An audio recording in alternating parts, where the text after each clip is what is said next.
Bigger, better, bolder. The cold, hard truth is taking talk to the next level. Right here on Bobo 89.1 FM, Cayman's Community Radio. We are still spilling the tea and committed to being part of the change that Cayman so desperately needs. Join Sandy Hill weekdays from 7:30 a.m. for Premier Access, Cayman Voices, Truthful Thursdays, and much more. Cayman's #1 talk show is now bigger, better, bolder, and more than talk.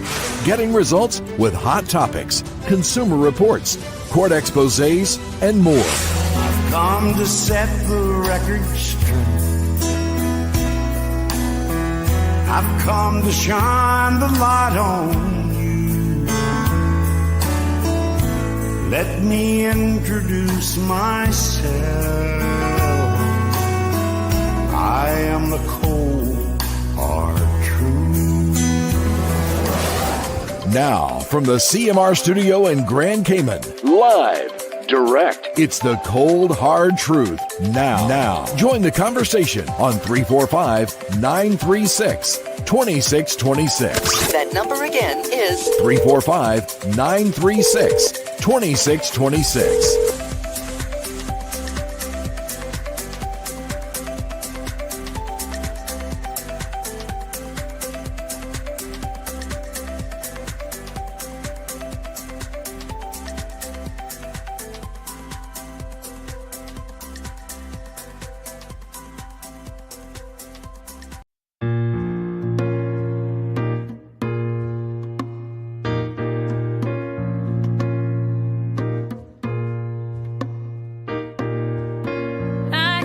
People talking.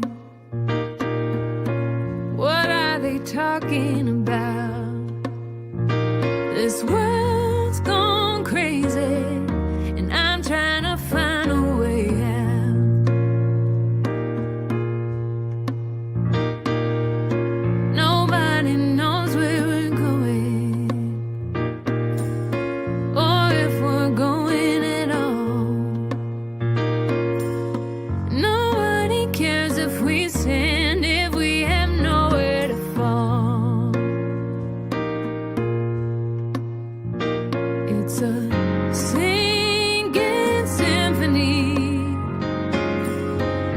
playing as the ship goes down. It's a porcelain epiphany, breaking if it hits the ground. I gotta find a way out.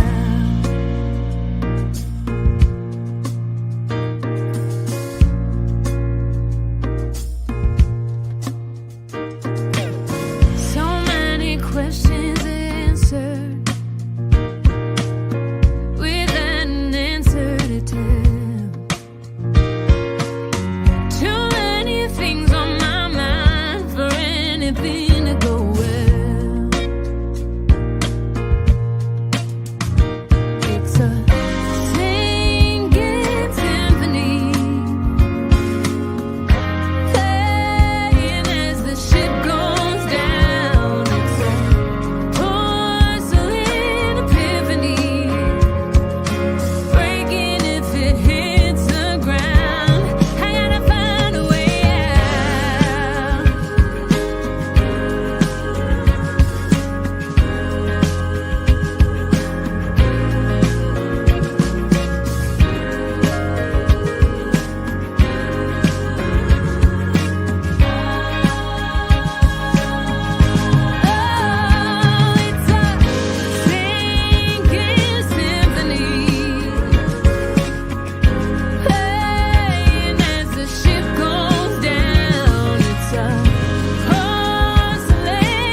sand if we have nowhere to fall. It's a singing symphony. All right. Good morning. Good morning. Good morning, folks. Happy Thursday. How is everybody doing? Hope you guys are doing well. Got a full discussion for you today. Quite an interesting one, in fact.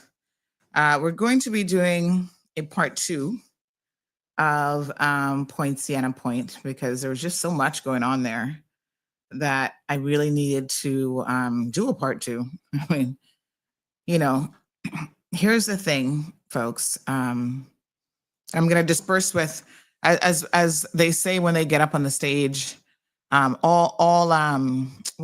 do they word it again? All formalities haven't been established, or all protocol haven't been already established, or whatever. You know how they say, oh, welcome to the premiere, welcome to this one, welcome to that one. Yeah, okay. I don't even have time this morning to say good morning to everyone, because we're going to just dive right into this this situation. So it's probably worth noting that there's just so much going on at that facility. And even since our show on Tuesday, which, by the way, before I go there, big shout out to Dr. Carlos. What an amazing show yesterday. I really enjoy his segment. His show is taken off quite well. So many things that we're all going through at different stages of our lives. Entirely relatable, right?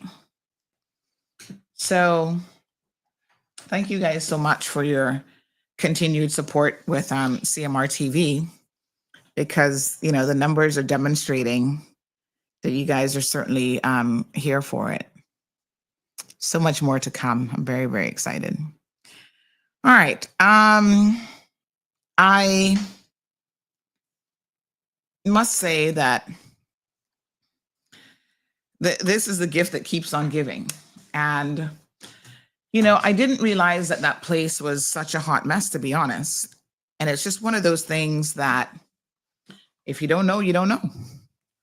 And so I didn't know. And once we opened Pandora's box on Tuesday, all of the information started flooding out. And of course, that then meant that I had to do some additional searches and some additional research and get even more information. So as I was thinking of how to approach the show, it occurred to me that some of you may not be fully aware of exactly how we got to where we are. And that is important. You know, if you don't know your history, you are unfortunately bound to repeat the past. You have to know how you got here. This is one of the reasons why anytime you do like a major project, you know, you have a parade, for example, right? The government puts on a parade. They should always have a debriefing segment where somebody sits down and figures out, right, how did it go? Because nothing's perfect. How did we do? Did we do well? Room for improvement? You know, these are the missteps that we had. Oops, that person almost fell. How did that happen? You know, you have a debriefing event meeting so that you can understand exactly where you went wrong. Not unusual. Massive projects tend to require this sort of,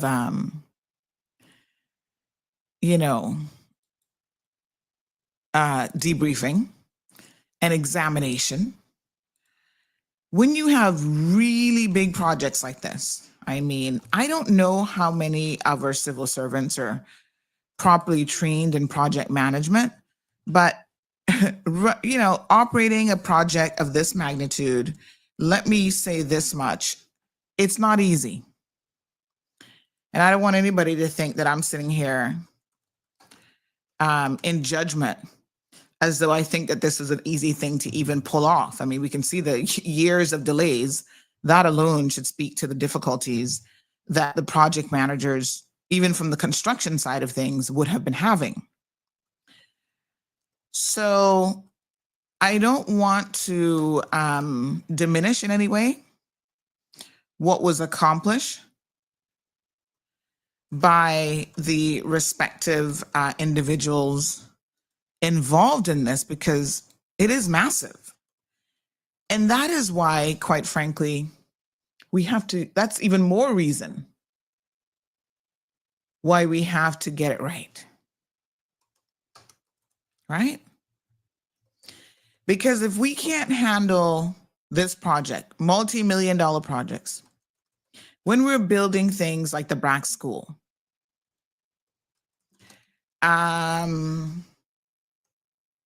when we are taking on any project, heaven forbid, thank God we're not going to be doing the port anytime soon,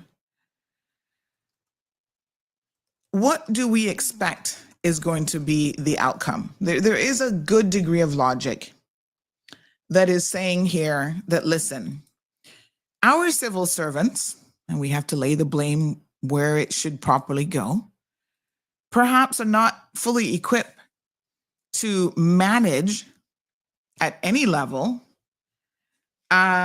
these projects. So maybe the wider civil service, like the deputy governor, should now be asking himself, wow, we keep getting so many projects wrong. We've never had a project that has come in on budget, that has come in on time, even remotely close. All of these different elements. Could it be that we are so horrible at project management that we need to invest in hiring proper project managers? And we also need to ensure that our civil servants are going as far as getting professional training in project management, as well as maybe doing some secondments overseas in order to get the relevant experience that they need. I'm just saying, this type of failure can't be business as usual, and we actually think that this is okay. It makes no sense at all. And so someone has got to ask the broader questions here. We're going to get into the details in just a second. But quite frankly, someone has to ask the broader questions of what is actually going on with every single project that we undertake in this country. Somebody says, fire them all. I mean, I suppose that's one solution. But if we fire them all, we're not going to have anybody left in the civil service. Who are we going to hire? We fire all of them. Who are we going to hire? More expats? And then they're going to say, well, this is why you need us, because y'all don't know what the heck you're doing. There's certainly an argument to be made there that maybe your people actually don't know what they're doing. This is going to be a sad indictment on us. Let me adjust my camera a little bit. Give me 1 second. This is going to be a sad indictment on us, folks. But I'm talking about the real world here now. Okay? So if we don't know what we're doing, and I don't suspect this is actually a massive project. I mean, maybe by Cayman standards it is. I don't know. But if we don't know what we're doing with these types of projects, what's our future going to be like? I'm sorry. Y'all understand where I'm going here? What kind of hot mess are we going to be in? Because the country isn't getting any smaller. The country is only getting bigger. We're getting bigger. Projects are getting bigger. More money is being spent on these things. And I have some grave concerns, as well as you should have some really seriously grave concerns. All right, let me park that for just a minute. Because we need to now get back to Poinciana Point in terms of the details. Good morning, Miss Beulah. Good morning, everyone. Ay, ay, ay, caramba. I was talking about some of the concerns with Poinciana Point on Thursday, and I'm going to continue to dig, but I want to step back just a little bit here because I think it is important to give you guys some additional information on not where we are, because that's the crux of this conversation, but how we actually got here. The how we got here is really important. So let's talk about it. First and foremost, I am so incredibly disappointed that this was not handled in a more efficient manner. Because it could have been. And so this is one of the problems now, right? Where we have to look at why didn't we get this right? And I have concluded, the conclusion that I've reached after looking at all the information, talking to different people who were involved from years ago, and this would have been under the progressive management, or I should say mismanagement of this project. There are too many egos floating around the place when it comes to mental health and wellness. And if you're not prepared to remove these egos, you will never, ever comprehensively address the mental health issues in this country. And that, folks, is a real concern, because we have our young people who are struggling. We have an uptick in, as the youth minister said recently, the number of people, not just suicides, the number of people who are utilizing or trying to utilize some of the services that are available to them. And we're getting it wrong. Before I get to that, I do want to address the HSA. They sent out a press release late last night saying that they had found, did you guys see the CMR story? That they had found an immediate solution to moving. HSA establishes dedicated adolescent mental health inpatient unit. Excuse me. Let me pat somebody on the back this morning, except it's not going to be a single soul at the HSA. Stick a pin. Several weeks ago now, we heard that a young lady was sexually assaulted. Now, you talk to the management of the HSA, they're going to try to tell you that she was the one doing the assault. I wish to God one of them would say that to me, to my face. That would be worth spending a day in Fairbanks for. I'm not an advocate of violence, as you guys know, but that would be the day that somebody would get a slap, as my aunt calls them. She said, "You want a bit?" That day somebody get one of them. How dare you say that? That is an insult to every single victim. But that's the excuse that they're trying to pass on to the ministry. Well, she was the one performing the act, they say. She's the initiator. A 13-year-old child initiating something like that? You need a thump upside your head for even thinking that. And to think that these are the people that we have working with children, that could even cross your mind, and you allow that to leave your lips, and you think that that is somehow what? That's disgusting. Meanwhile, they can't even tell you how this man would have been grooming her. They don't even know what degree of grooming would have been going on, how often they were communicating, nothing. Because at the end of the day,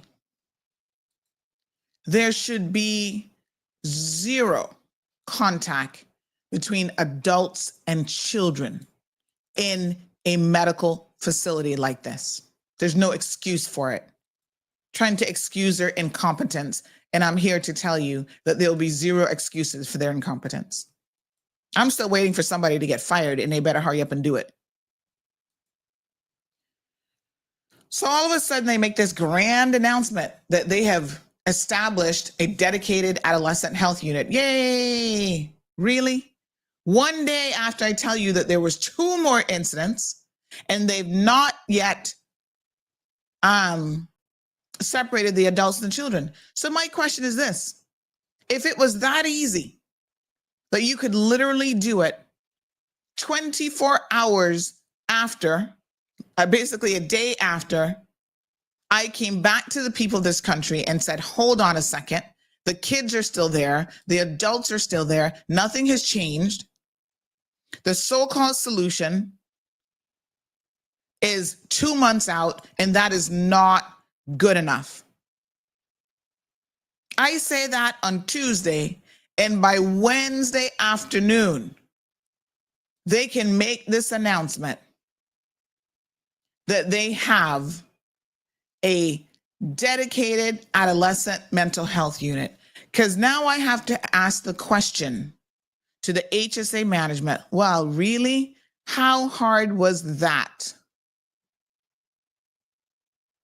They claim it's immediate, and it better be. I mean, they better be there today. So much so, they said effective July the 16th, a dedicated adolescent behavioral health inpatient wing has been established.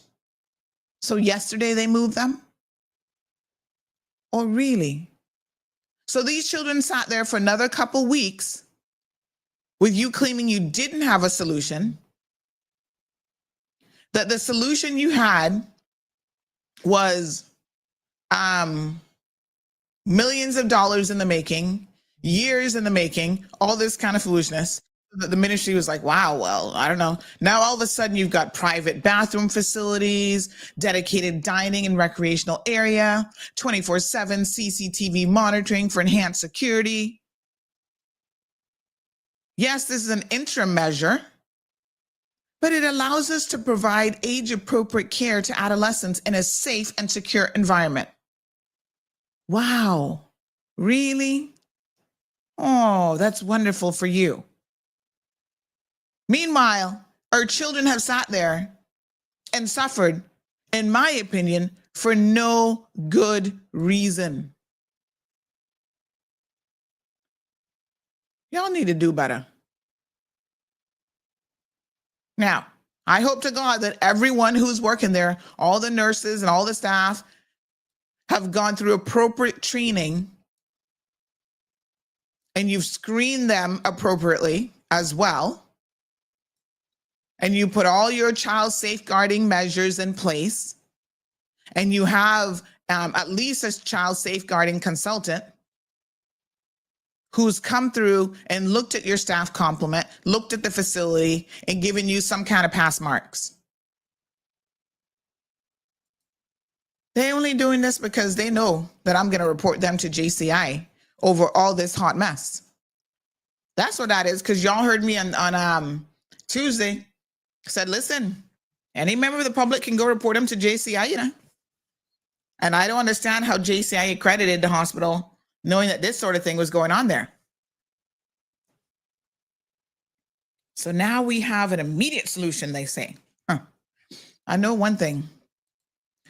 That board better try and get their act together. How hard was it really? If 24 hours later, you could have all this in place, 24/7 security, shared dining, this, that, and the next thing.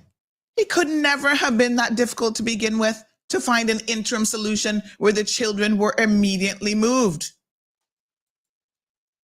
I don't know where they put them, but I'll tell you one thing. They need Jesus. Somebody says you're still saying point. I know I need to say, what a pint. I got to bring out the real Canadian accent. Fix it, Jesus, this person says this morning. Yeah, we need him to fix it. My Lord, what a mess. This is unbelievable. But, you know, I'm glad something good has come of me jabbering on and chatting, and I'm not just flapping my lips in the wind. Because God knows, sometimes you really feel like, you know, you're talking for no good reason. And this is yet but another example. Let me just say this. Why I will never be silenced in my own country. If we have saved one child from being in danger here today because of this interim measure, then it has been worth being called Froggy, Miss Froggy Extraordinaire, whatever names these fools want to throw at me, because guess what? They sit there every day and flap their lips and don't get a damn thing done. This is why it's important, folks, to speak up, because this demonstrates that at least they're listening some of the time.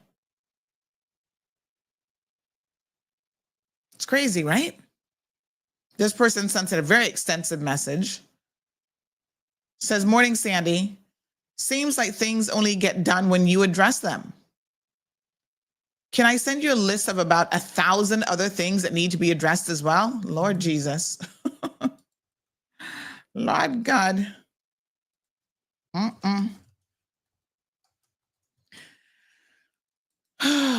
These people are unbelievable. So many things are just swept under the rug by so many government departments. I actually feel bad for MP Kathy because of all ministries to get stuck with. The health ministry is ridiculously corrupt and stupid. Well, we're going to have Miss Sabrina coming in here in just a second. And so, yes, I mean, wow. What a hot mess. We go on to say, the person goes on, my apologies, to say, it's ridiculously stupid. And unfortunately, she has no way of directly making changes because of the way these boards and SAGCs operate. We should get rid of these boards around here.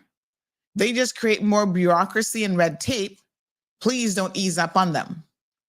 The Auditor General's report must be very scathing if it's being kept under lock and key. Yes. The Auditor General needs to drop something here shortly. You don't even want to see the issues with the ambulance and emergency departments.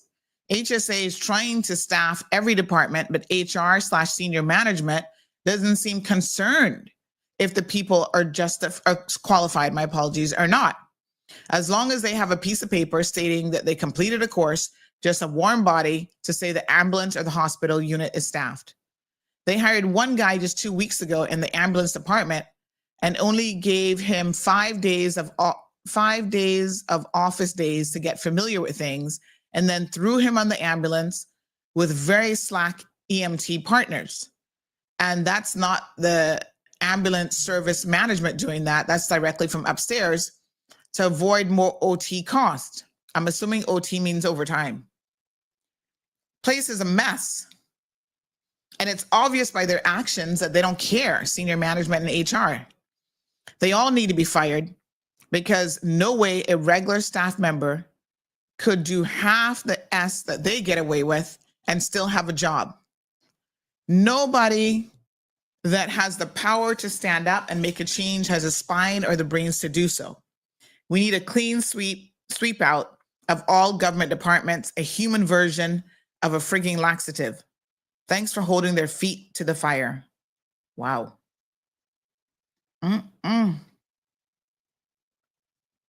Tartarian says, amen. We must not be silenced. Marshall says, trust and believe. When you talk, they listen. So keep on talking. Morning, Miss Marjorie. Siobhan Barry says they're not proactive for sure, because this incident should have never happened in the first place. They slack bad. Abby says you need a what's the pint button now. I know. I need to clip that little audio. Hold on. Let me see if anybody in the CMR team got a few minutes this morning. Oh, y'all mean I keep saying Poinciana Point. Oh my God. Here I am thinking, did I say something about what's the pint? Oh my God. I'm sorry. I'm very, very sorry. I tell you, there's a development in my neighborhood called Poinciana Point. That's why I keep saying it. Poinciana Rehabilitation Centre. Can I just say Poinciana? And y'all know what I'm talking about. I'm not gonna say the full name anymore. My apologies. I was totally missing it. Anyway,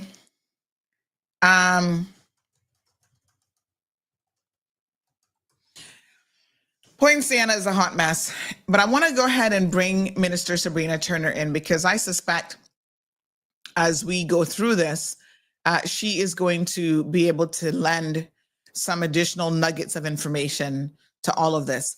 Good morning, and I keep calling you Minister, former Minister. Sabrina Turner in the studio this morning. How are you? Good morning, and thank you for getting me up early. You've changed my clock now to no longer being a morning person. I'm actually an evening person. And I know people can say, well, why you didn't go until 7? But that's okay. I'm getting there. Good morning. Yes, the demand for her to have a full 2 hours is very, very high. And I have my crystal ball, and I see that in your future. It's not that I'm rejecting. I'm just making sure that I ease into this. And as the saying goes, be careful what you ask for. So I'm making sure that, this is the evening show will actually, be able to full up that entire 2 hours so far. But what I'm seeing, the demand, the feedback, obviously it's leaving its mark that it will be welcomed and they're engaging. So that will be the key, how engaging the audience is. In participating. So yes, they're definitely engaging. So former minister, what I want to say this morning, Sabrina, is the reason why I've asked you on here is one of our audience members did say that, we've got questions and maybe you have answers. So I think that you are going to have answers. And so you have a particular way of speaking that is just so incredibly professional, and we appreciate that about you. But I don't want you to hold back today, if I can ask that of you, because there's so many people who have been more than happy to throw you under the bus as minister, saying, well, ultimately, you were responsible for this. How did you not know this? How did you not know that? And so I need you to be as frank as you possibly can. I know obviously you will do it in your own way. But I think sometimes that you are just a little bit too nice and professional for the cold hard truth. You know what I mean? Like, I need you to cut the fat and just tell us like it is. Are you up to the task this morning? I can't be who I'm not, but I get exactly what you're asking for. The sad thing is, and I sit here and I was listening to you as I got prepared to log on, and the only thing that kept coming back, it's not that I wasn't saying it. I think I was too polished. Yes. The public, I was castigated by the public. I was played by my even political team. And I kept saying the place is not ready. There are issues. I kept being very professional in even making reports as to what was blatantly obvious happening around me. Within the ministry, within the other government departments. I made a statement on the floor of Parliament that for some reason, no one understood what I was saying. And even with the ribbon cutting exercise and how former elected member, Mr. Bush, went on at the opening of that facility when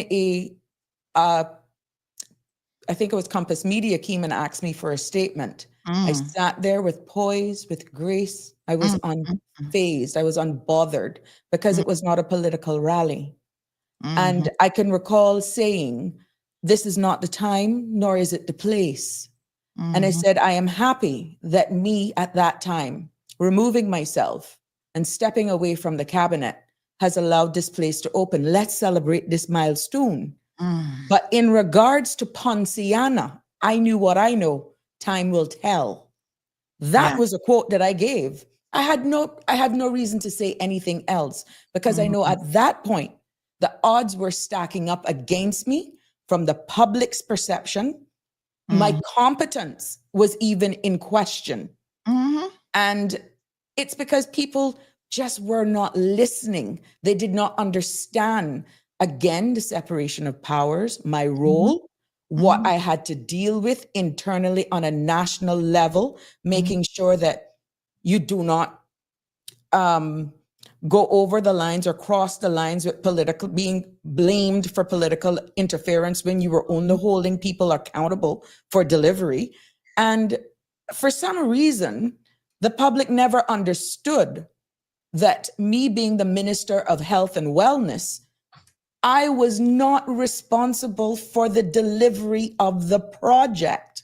Yet you never heard one public statement being made from that ministry who Public Works fall under, and they were the project managers for the project.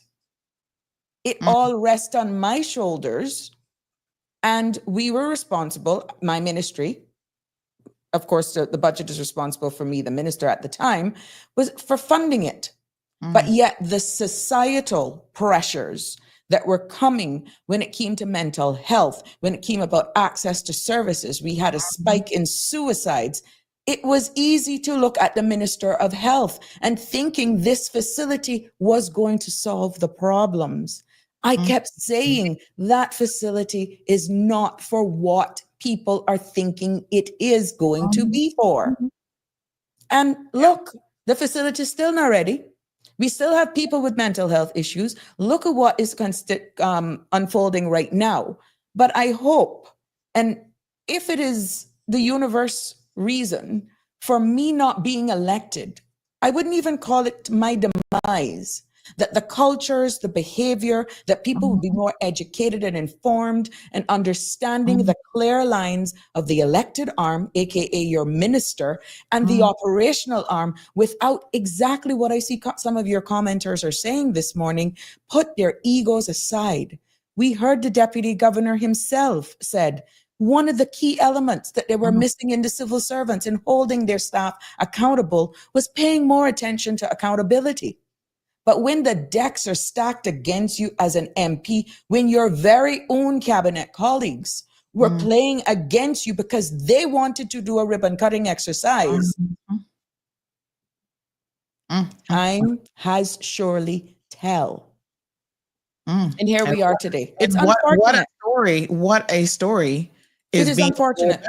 It is quite shocking. All right. Let me tell you, I mean, I would allow you to structure it for context because it's quite broad. So that in bite-sized pieces, we should have never gotten here. If people really understood. Now, whether or not I had been returned to political office, maybe this part of me would never have been known by the public. And I am grateful that it ended up being the way it is. And now we have this platform and I am no longer bounded by collective responsibility. And I hope that with my experience, even experience with senior managers, staff, and let me make it abundantly clear, I've had excellent relationships with persons and civil servants, senior managers within the civil service during my time of being elected to office and even before. Those relationships continue. But I am telling you, yes, it was not a walk in the park when it came to Ministry of Health with some specific staff members. And they were in senior roles. So I'll allow you right now to just go ahead with the show and I'll fill this in for context because it's easy for persons to be misinformed. They maybe have party alliances and allegiance to then come at the minister.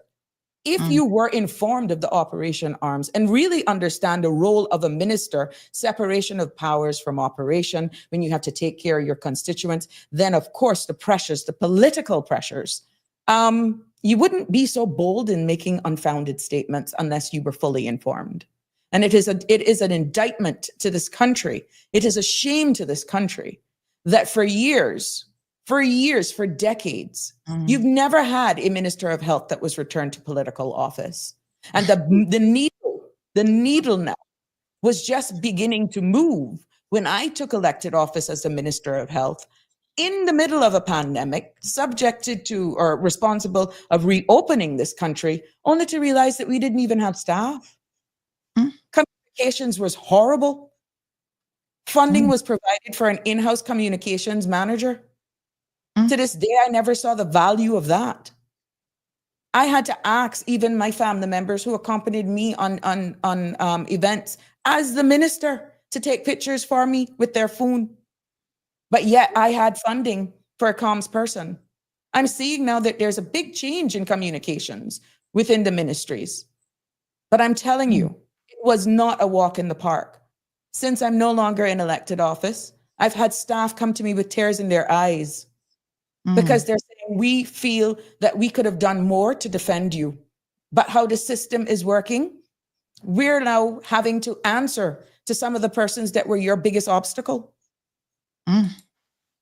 Wow. And that is the reality of what's happening in there. But I'm hoping my demise with this outlet, with us being able to educate the public so that unfounded statements cannot be made about underperformance and competence of the people you've elected, is not misunderstood, because there is a fine line between the operational arm and the role of a minister.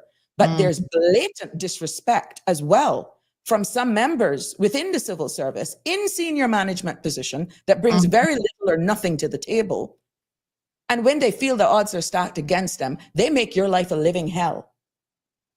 I was a victim of that. I was a victim of that. And I kept my eye on the prize. I give God thanks for the additional responsibility that was given to me. When I was also made responsible for the Ministry of Home Affairs. That did a different view of how I was respected and how I was embraced as a Minister for Home Affairs. I could see the difference. Even when I acted, when other ministers went on leave, I saw the difference in respect from others. So by all means, I'm not throwing everybody under the bus. That would be untrue. I have wonderful relationships in there. But the Ministry of Health is suffering. It will continue to suffer if nepotism continues, if a lack of accountability continues. And the interesting thing that some of the persons that were actually being blockers, just creating discord in the Ministry of Health and Wellness, found themselves interfering even in home affairs. All right. That makes sense. Let's back it up here, because when you came in, let's get a little bit of information from you, right? When you came in to the ministry, you were elected. And I know, Sabrina, you would have heard me on more than one occasion say that I think it is a mistake for any newly elected MP to become minister of anything. Because it is a lot of work. And I think that most MPs underestimate exactly what they're in for. You've got to set up and manage a constituency office. You've got to keep regular office hours there. You also have to now be responsible for sitting in that government building. If you're a decent minister, right? You're not John Seymour, so you don't say that you're allergic to the building. You have to be there, not just 9 to 5. Right. It is a full-time and then some job. And you've got a large area portfolio of responsibility. And so health by itself could just be one area that a minister is responsible for, but normally you're going to get health and something else. And in your case, I think it was maybe a year in, 18 months in, or whatever. About a year and a half, yeah. Yes, like you said, you ended up getting the Home Affairs Ministry as well, when Bernie Bush was basically demoted and that was taken away from him because of his bad behavior. So you had even more piled on top of you. In they always say hindsight is 20/20. Correct. When you look back now, Sabrina, on your experiences, do you think, and I know that you didn't really have a choice because the government was really strapped for putting the numbers together. The numbers were so close that they didn't have a fallback plan. You know, this government has more of a cushion, more of a fallback plan. So if the current premier has to fire a minister, he's got other people who can step into that position, who've been previous ministers, etc. You guys didn't really have that. The numbers were too tight. Government was put together. Yeah, the numbers were just too tight. And so in hindsight, though, when you now look back on the situation, do you think that if you had a choice, that it was a wise idea to take on a ministerial role?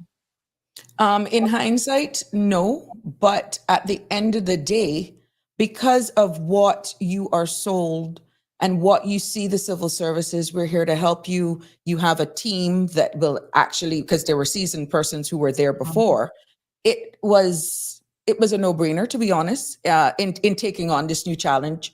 I know exactly what I'm capable of bringing to the table once I had the right team.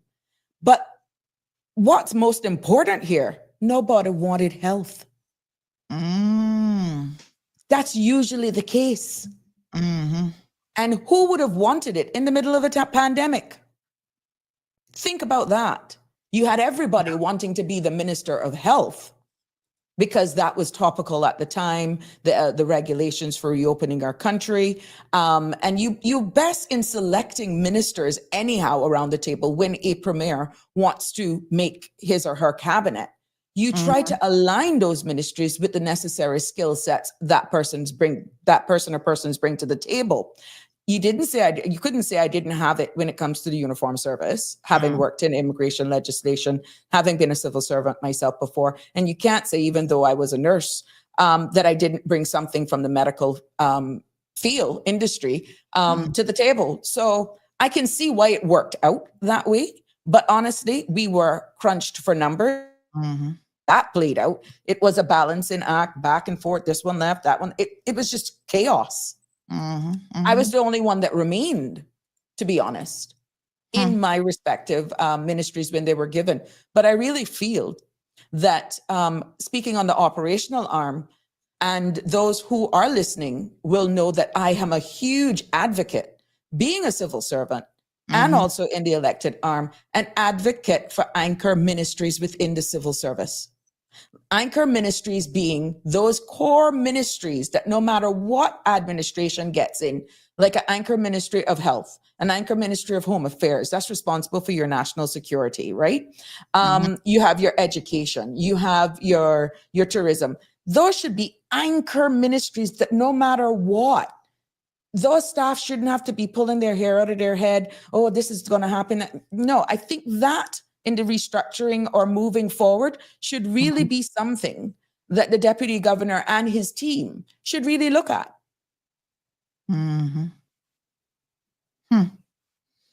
Okay. Even if it's 5 core ministries that no matter what, this is the anchor ministry. Understand? It doesn't have to be because there are 8 cabinet ministers and, oh gosh, they got all kind of names. Do you know how much money is being wasted for polo shirts just because of ministry name title change? Do you know how much is being spent of the people's money for t-shirts? Yeah. I've always kind of wondered about that. Then they have to go and redo website pages and update social media pages. That is the people's money. Inefficient. Yeah, it's inefficient. I definitely agree with that. It's completely inefficient because all of a sudden somebody's like, well, I don't want culture or heritage together. So now it's youth and culture. And then next minister comes in, well, let's put it back together. Now it's youth, culture, heritage, and put an ice cream sandwich on top. It's just remember, health should have been the core ministry. But what I took over, it also had, I think, housing. There was no, and I think culture and housing. You really think a lot of attention was given to health until the pandemic? There was very little attention, paid to health, when it was inundated with what aligned with the former minister, which was culture and housing. Until the pandemic, that was when the attention came, but then that was a national emergency. And then, of course, your premier would take the lead, and then your minister then being second in command because of protocol. But look at what transpired before the pandemic. Health was always an add-on. It was always like the stepchild. You didn't even really get the respect given for health. And that's why we continue to spiral out of control when it came to proper funding for the very said ministry. I took on that ministry with one full-time senior policy advisor, I think one part-time, one full-time senior policy, one senior advisor, one regular policy advisor. There was no in-house communication, comms person, yet we were coming out of a pandemic. Even the regulations were for the pandemic and health were written not by the ministry at the time. You had some of the biggest funding this country at a national level gives to a ministry was going to the Ministry of Health or whatever labels it had. The core for me is health. And you did not even have a full-fledged finance team. All of that was what I was tasked with, making sure. So this is the mess that you went in there and found. And of course, none of the public knows any of this because John was sitting there during COVID as Minister of Health, and he was reading Bible scriptures and speaking in tongues. So we were all confused and telling donkey stories. But So you ever heard about putting the cart before the horse? When I was elected to political office, I did not even have a permanent chief officer, but I had a permanent deputy chief officer. Make sense?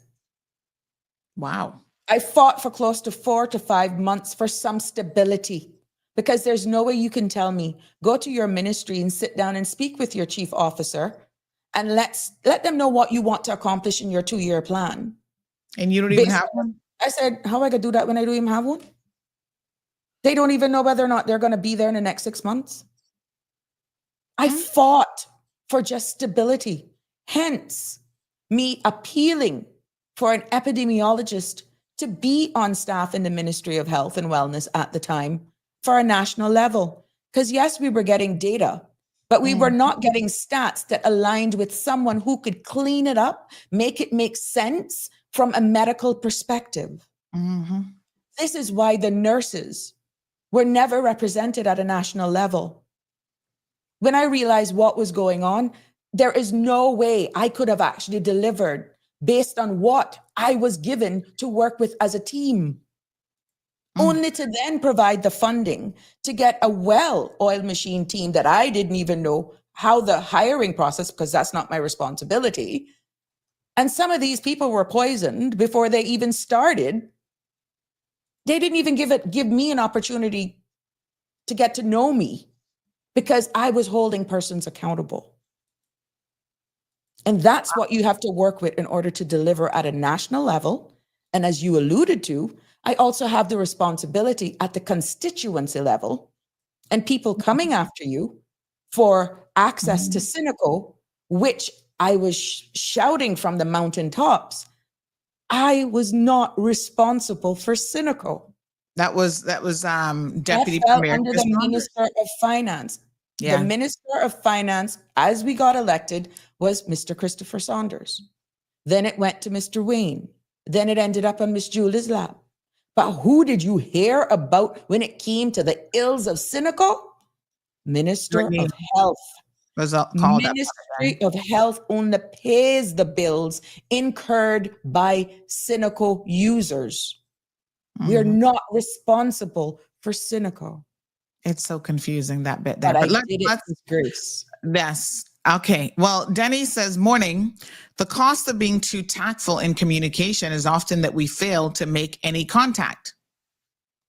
So in other words, your tactfulness, your professionalism, if you will, and tactful and being professional, not necessarily the same thing, but your desire to be polished and speak in a particular way and to kind of toe the line meant that people didn't even have a clue as to what was going on. And some of it you couldn't really speak to. Correct. A lot of it, I would say, what was going on in your ministry. But you first said that maybe you misstepped when it came to communicating. I think Denny's agreeing with you here that something was missing in how you, even when you did communicate, how you communicate with the public, we were not getting the message. And so maybe this is a lesson, again, hindsight being what it is, this is a lesson for all ministers, all MPs, that you have to go to the people and try to communicate as effectively as possible. And not only that, but unlike what the UPM government was used to, trying to castigate the media is here to help you. Now, we don't help you in the sense that you're going to cover up any BS and we're going to turn the other way, but we will help you get your messaging out there in a more effective manner to the public. But when you're under leadership, Sabrina, that is telling you that you cannot come on CMR, that you cannot invite us to press conferences, you can't send information, you can't come on this talk show and talk directly to the people, well, what would you say about that here this morning as well? Because you guys, it's not that is just, that's, to be honest with you, that was huge, but obviously that didn't stop me. But when you're new to a role, and I'm seeing a comment here on your screen, it's called regrets, I reap what I sow. Trust me. I thank God for that experience, because this will pave the way moving forward. But I have no regrets. I have absolutely no regrets. I was a casualty, and I'm not crying over spilled milk for whoever this Keith Orrit is. I'm not. I don't do that. I've moved on. But when you are given notes by your ministry and things to say to the public, you would think that what they give you to say is legit, is straight. In regards to Poinciana, I made 3 public statements of delivery date to the people of this country that was given to me by my ministry team, who had consulted with the project team. Why would I not report what they gave me? And then people said, well, she said this, she said that, like it was a me. I know it comes with the role. But when I realized that things were not all as it appeared, and it was being designed almost for me to say what wasn't the truth, it got to a point that I said I would never publicly say a release date unless I got a certificate of occupancy in my hand. Because you were basically being set up. I was being set up, and I will not take that back. It appears I was doing too much, and they did not want me. My very own colleagues did not feel it was right, possibly, to get it done. And then with the political pressure of checking the box, oh, we got to deliver this facility. We got to deliver this facility. Exactly what happened is what we got, a ribbon cutting exercise. And the problem still hasn't gone away. Facility that can be of use to anybody. We do have a caller on the line, so let's go ahead and grab the caller. Good morning, caller. Welcome to the program. Morning, Aunty Sandy. Morning. Good morning, Miss Sabrina. It's Johan Moxham. How you guys doing? Good. How are you? Good morning. Fine, thanks. Just stuck in traffic listening to you guys. I just want to start off by saying, Miss Sabrina, don't ever change your way of delivering and speaking in the way that you conduct yourself. Because here's the flip side to that. The minute you raise your voice, the minute you are stern, the minute you are very direct, let's say in the form of Aunty Sandy or even a rebel like me, they're going to say that you're not fit for leadership, and they're going to come up with 1,000,001 reasons why you've done something wrong instead of listening to your request and what the message is. So please, please, please act accordingly. Do what you know is right, because the system is designed to give nothing but excuses. When we get people coming on in the leadership and they go to world-class civil service, if you had a world-class civil service, some of the issues that you face where you had effectively, I wouldn't say insubordination, because the civil service don't report to a minister, but the fact that your policy decisions don't get carried out because, you know, or not just you, but any minister, the civil servants basically make you and break you. It's fair to say, and this is a legitimate question, you can't have been the first minister that has faced the backlash of civil servants that decided, we just not listening to you and we just don't care what you say, because you can't do nothing to me and you're not my boss, and the system don't hold me accountable, Mhm. and I can do what I want because I better than you, or I'm smarter than you, or I just don't like you, blah, blah, blah, blah, blah, blah. This is what happens in the system. This is why we have the structural issues that occur within every administration. But the only people that are held accountable are the ones that we Are the elect. MPs? Like Mhm. every 4 years, there's somebody that puts themselves up. You were a minister, you ran. Mhm. People either vote you in or vote you out. But the same issues and problems that exist at an infrastructure or structural level within the ministries, the subjects, the portfolios, they are still there, and nobody is addressing them. If CMR doesn't exist to call out certain people on why are kids housed with adults, do we really think that anything substantive would have happened? Like, That's true. it's not your job, or it's not CMR's job or the media's job to point out that teenagers probably should not be housed with adults. And if we're talking about space, we spend hundreds of millions of dollars on a lot of crazy things in this On country. admin space You're- instead of stuff for being, more bedroom beds accommodation at HSA. We have tons of admin all over the place. Yeah, no, I listen. I just want the people to understand. We got to get to the stage of the country where changing out politicians is only part of the process. If you have the same cancers, the same bad actors within the system that can make or break the career of any politician who is either good, bad, or trying their best, nothing will change.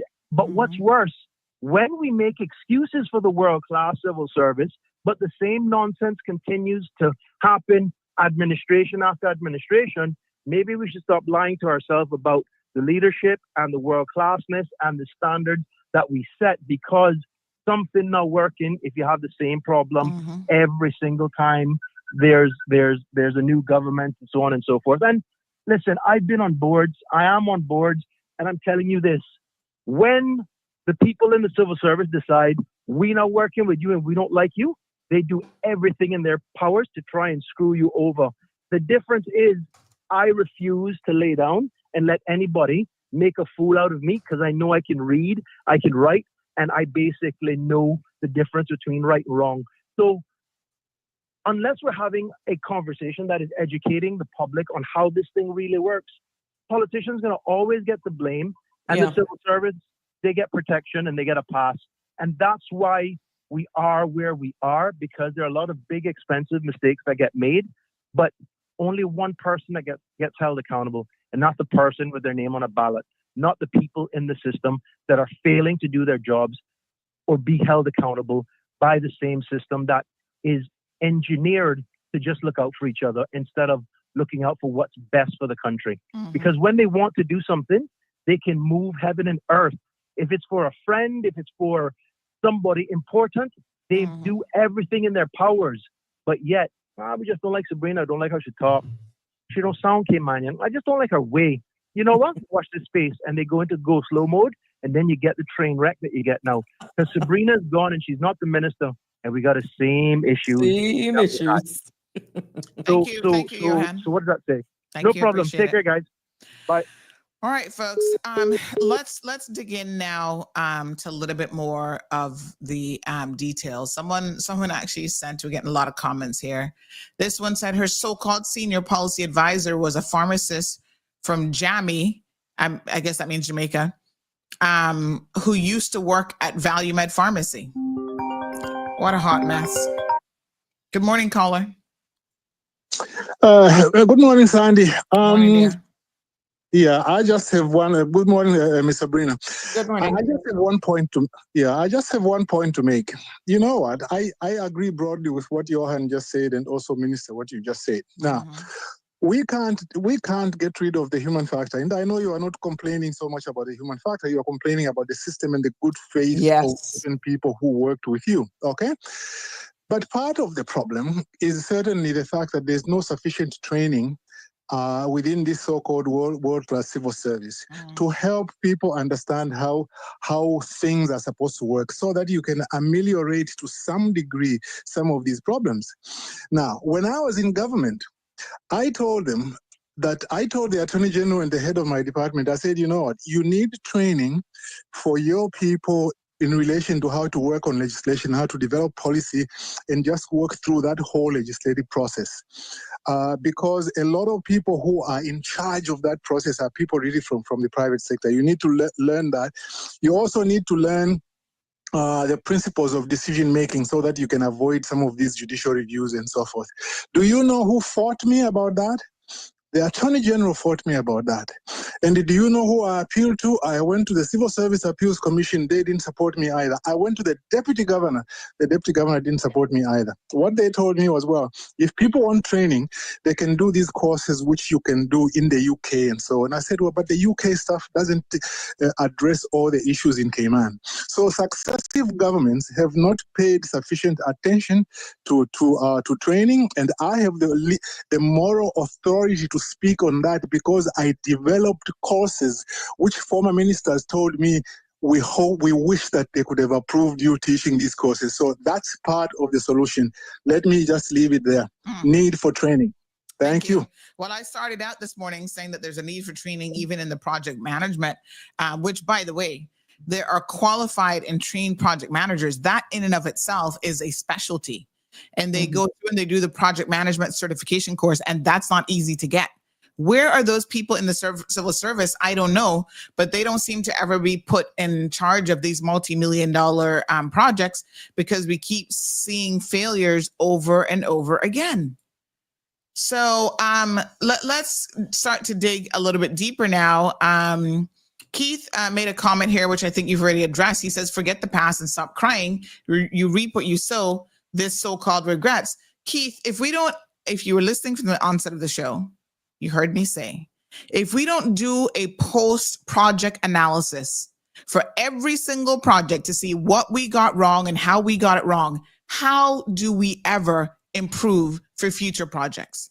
And the same is true of every single individual. If you go out tomorrow, Keith, and you build a house, and your house is upside down, windows or doors, and doors or lead to nowhere and whatever, you wouldn't reevaluate what went wrong and how you got here. And this is one of the problems with this country. Nobody apparently is doing that. We just keep pushing forward, repeating the same mess over and over again. Aisle 2025 says, please block Keith. He's obviously spam. Well, I don't know who Keith is, but Keith, something seems to be wrong with your illogical thinking. So I'm just saying, how does that make any sense? You need to be in a position to explain yourself because what you say doesn't make any sense. So even from the perspective of Sabrina, the question that I was just asking her is saying, listen, hindsight, what happened?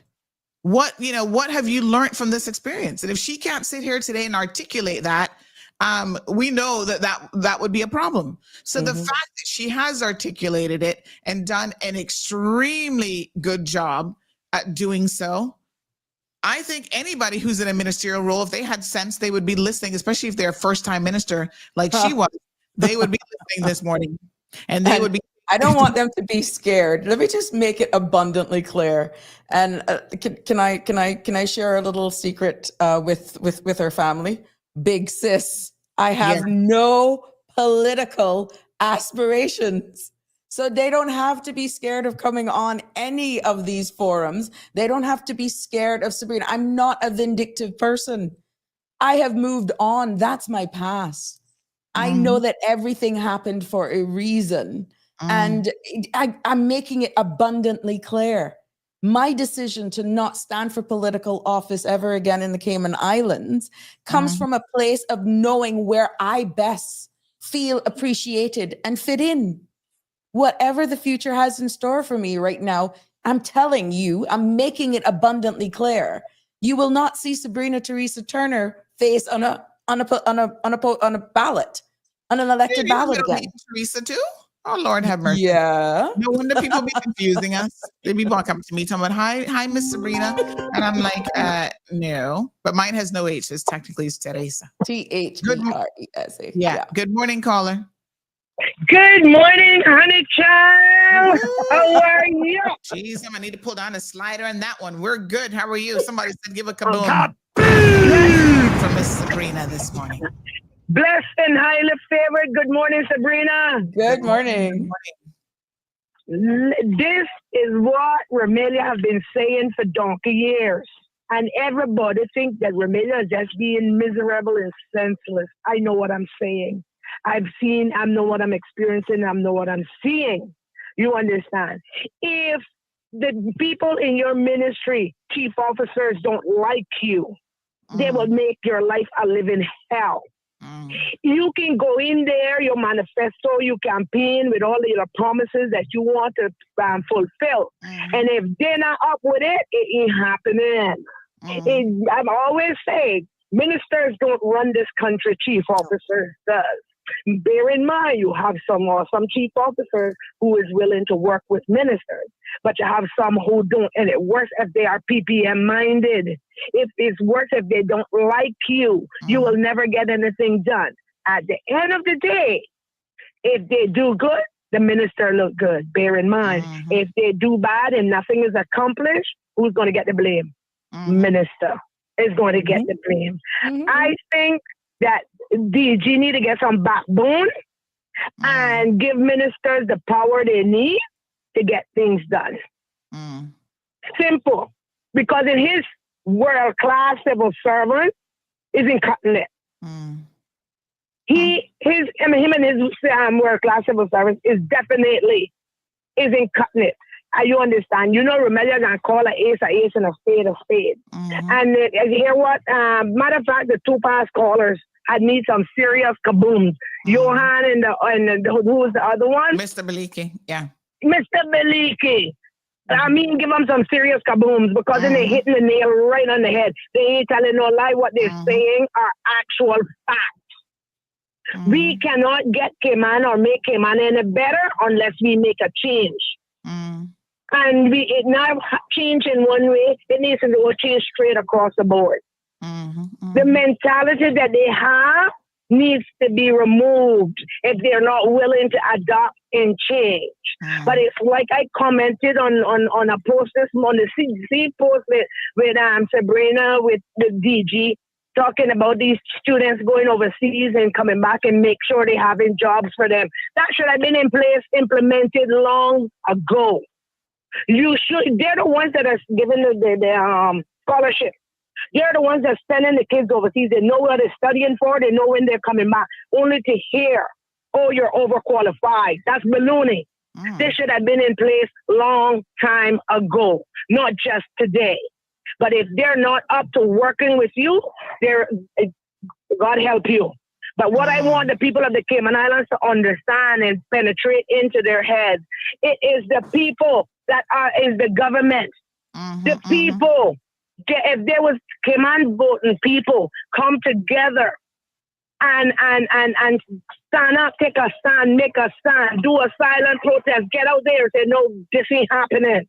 We had enough of this. What you think will happen? There's a phrase said, together we stand, divided we fall. We have been silent far too long, and that's why Cayman is the way it is today. We have been too silent, and when you be silent, they do anything that you want, that they want to do, they will do it. Once you are silent, because then they believe you're okay with it. Start to stir the pot. Start to stir the pot, Caymanians, and then if you want change, and you will see changes. We have to be behind who we vote and put in there. We just can't vote them in and put them in there and leave them. No, we have to be behind them 24/7 to make sure they're not being bullied, to make sure that they're not being hated, that things that benefit us, Caymanians, will get done. We have to make sure. And a DG, I'm sorry, I love Franz Manderson, but I'm speaking the truth. I don't hate this man, but I'm always speaking the truth. Our DG is a part of the problem. He is a part of the problem. I'm sorry. but I'm going to speak the truth as it is. You understand? And it's either he fixed the problem, because if something is broken, it needs to be fixed. And if it's not fixed, you need to get rid of it. And the people have a say.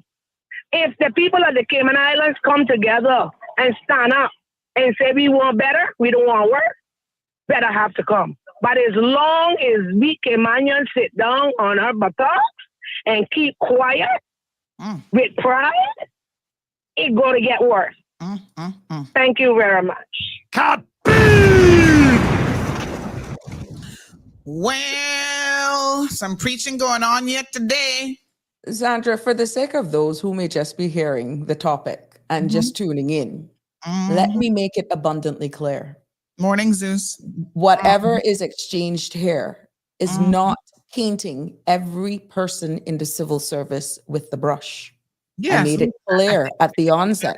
Yes. I'm speaking from my lens in being a minister of health. Yeah, there's a lot of good civil servants. Let's of course acknowledge them, and they work very hard. But I can tell you what is, and you can leave him if you want. Oh, he hasn't walked yet. Lord have mercy. The poor civil servants, the mediocre civil servants, they make it tough for everybody else. So, I mean, at the end of the day, if my competence, as I said, came into even question, we all knew that was a political setup or trying to influence the voting.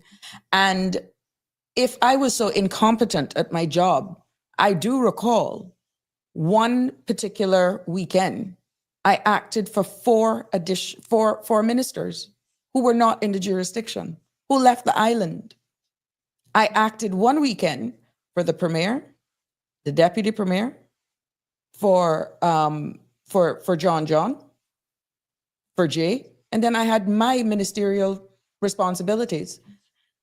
That was 5 persons I represented for this country for that weekend. So you're talking about my competence as a first timer.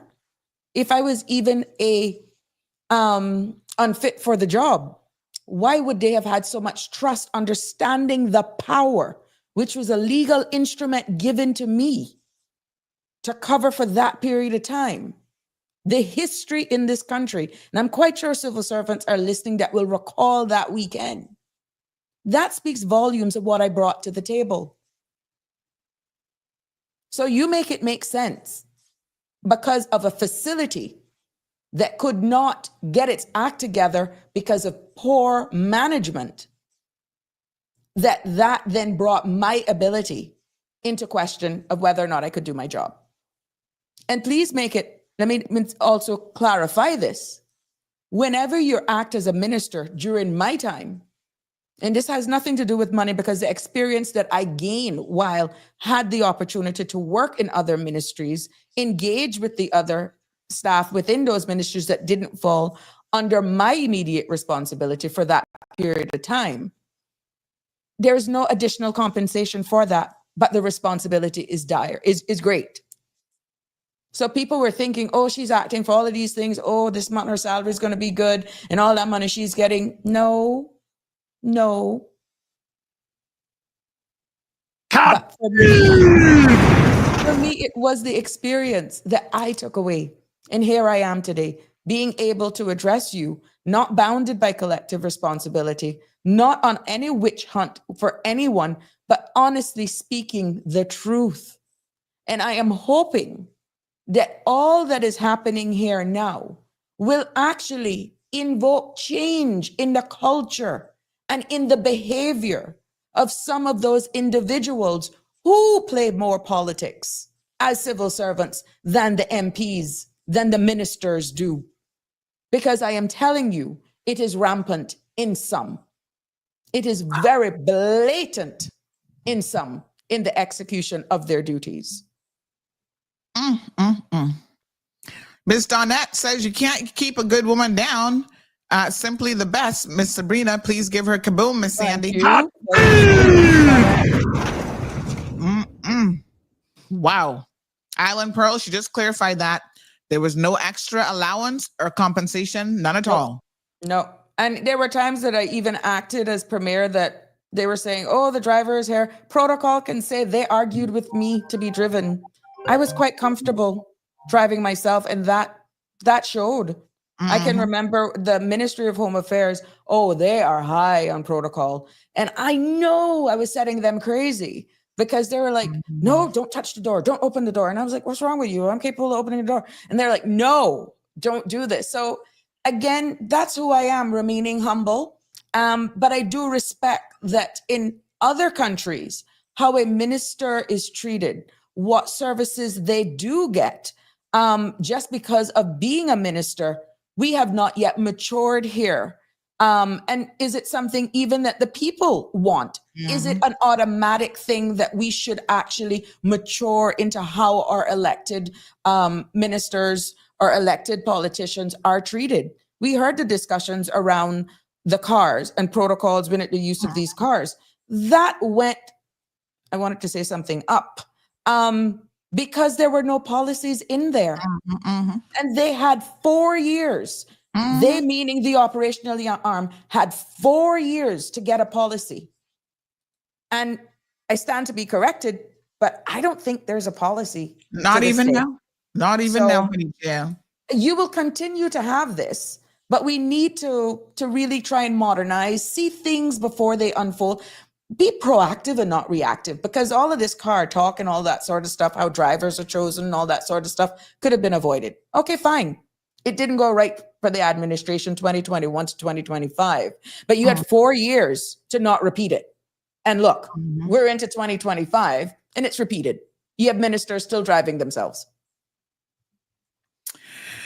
All right, caller, good morning.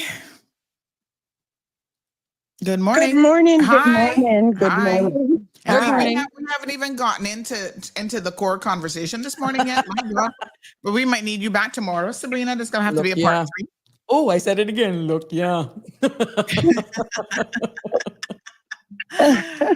Yes, ma'am. Well, the good thing, I was home and doing something, and somebody said, beautiful Sabrina is on.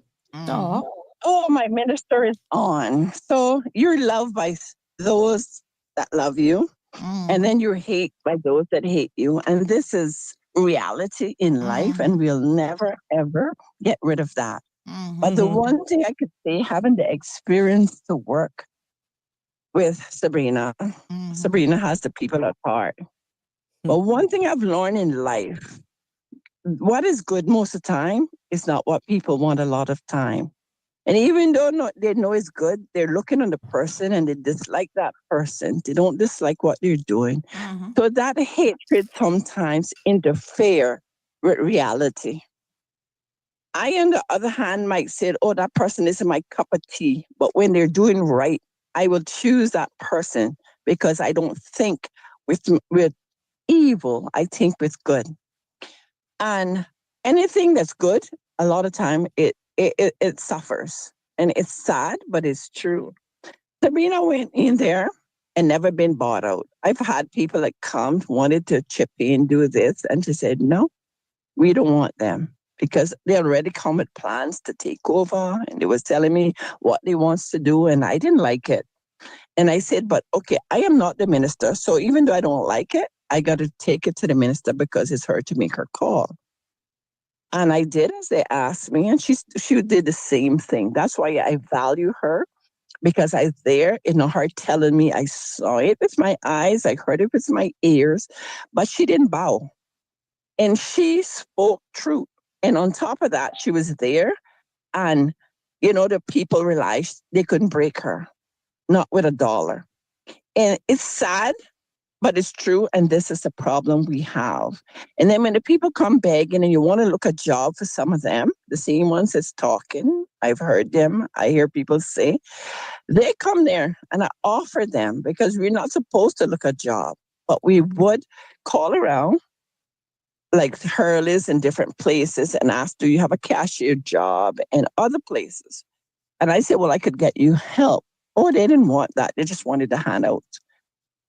She said, we must teach the people to fish and not just continue to give them the fish. We did give them sometimes Pampers, or we give them little food for the kids on many occasions, but we want to get them responsible. We want to get them independent. So when voting time come, nobody can buy them out with a vote. They're strong. People is a strong country. So you'll make that choice based on what you see, not what people are giving you.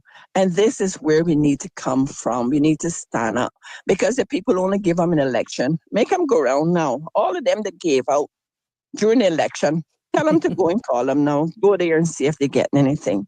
This is what we're trying to tell them. Don't do that, because you're giving me your birthrights, But you can't teach people. But I, on a whole, working with Miss Sabrina Turner, she never failed. The people fail her.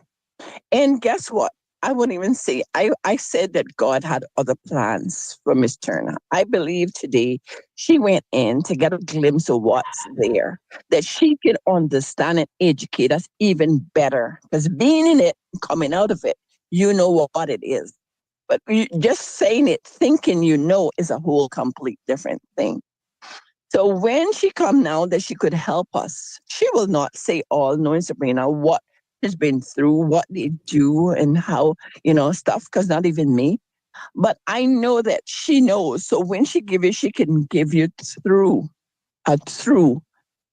direction, from wisdom, from experience. And I believe that is what it is. I have not heard Sabrina be mean, even though in there was those that were mean. I never heard her say she's not going to help them. I never heard her put them down.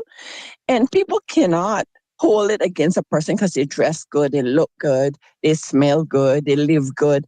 Come on, maybe you could do the same thing if you just open your eyes and decide. Well, I know one thing for sure, Miss Joyce, and I want to smell good, if nothing else.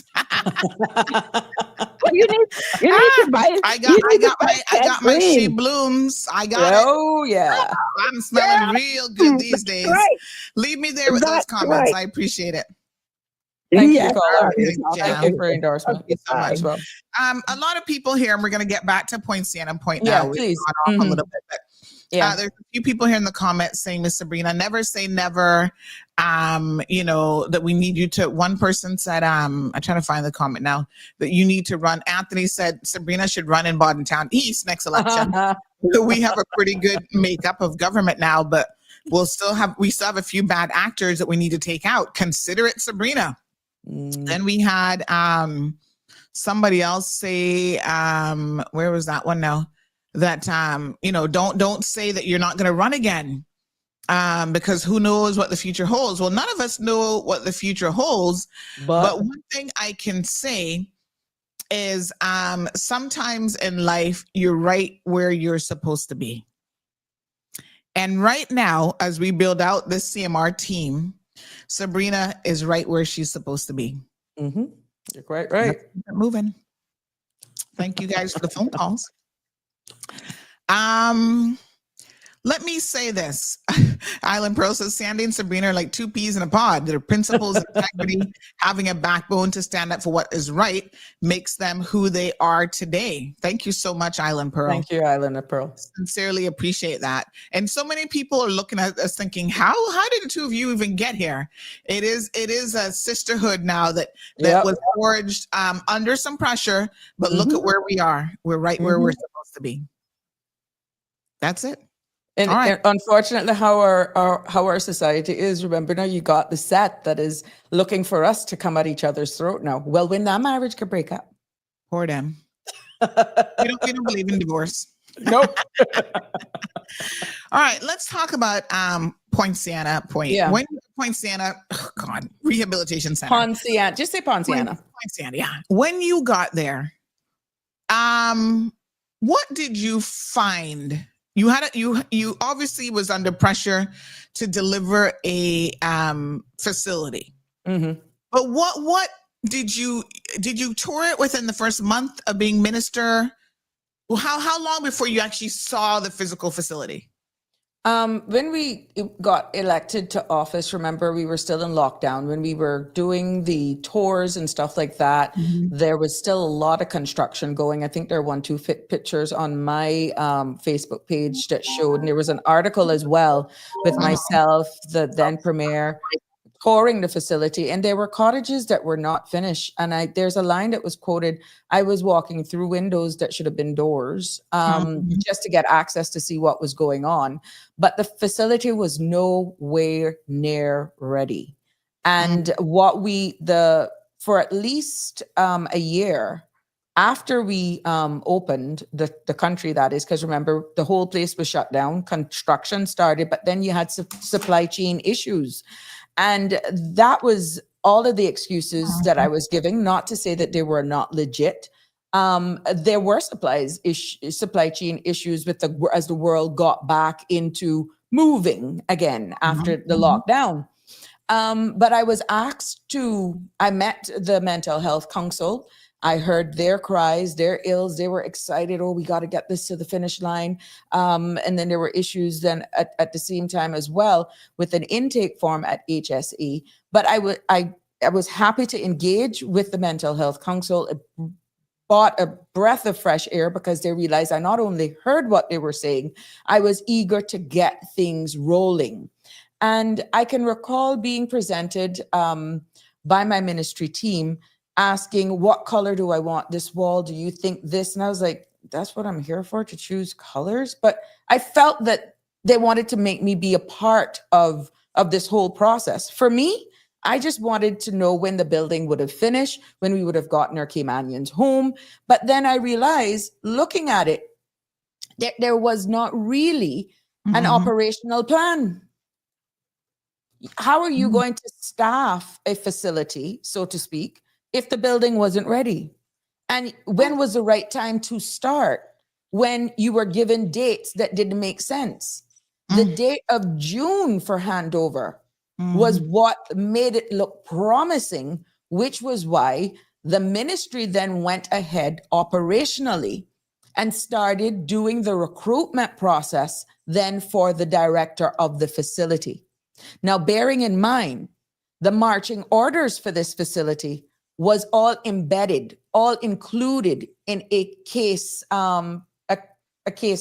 management, a case file. That's not the right term. But anyhow, what this facility would have brought to the Cayman Islands and all of that sort of stuff was into that document. And those were the marching orders then of the civil service. I can recall it being a presentation made to myself, to then Premier, about considering, and it was brought to my caucus as well, considering whether or not we could consider looking at having the facility, which we knew we had established that it would have been a standalone department, not attached to the statutory authority of HSA, and whether or not we would consider doing an NPO where you have similar structure where this NPO would operate it, although it's a government facility, and just to explore another opportunity for it to be handed over at a quicker pace. When that was presented to my ministry team, along with in numerous of meetings, that was immediately shut down. And because of what was into this document, you cannot steer away from that, was what we were told. As a new minister, I trust the ministerial team.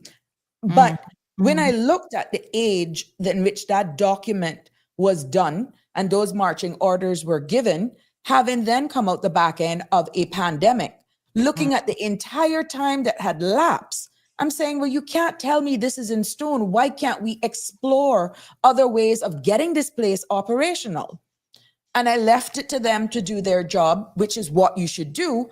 But then the updates didn't make sense. They were extended, they were long, and it looks as though it got to the point where I was just like, get the place open. Again, that's where political pressure comes in. Societal pressures hit you, and the people just wasn't understanding what we were being faced with. What was another challenge is that, again, operationally, for the delivery of this facility was not in the grasp, in the hands of the minister. And I never heard any updates saved by what updates I was giving from my chief officer. When I did go to tour the facility, in all honesty, I felt as though I was a bother when we were asking, so really, you sure this is a new timeline now? It's like they were frustrated themselves because I wouldn't buckle under taking a facility that I know was incomplete. And then that was where I saw a change in the behavior for the persons responsible for handing over the facility, because I would not bend or bow to take a facility on a temporary license. The liabilities were too high. License, wow. A certificate of occupancy. Now we see that they can't even get, well, so let's talk about it, right? When you were first informed, because like I said, I did a bit more digging yesterday, and I got quite a bit of information in relation to what this center was supposed to be. So I'm just going to pull up my notes here now to make sure that I get all of this correct.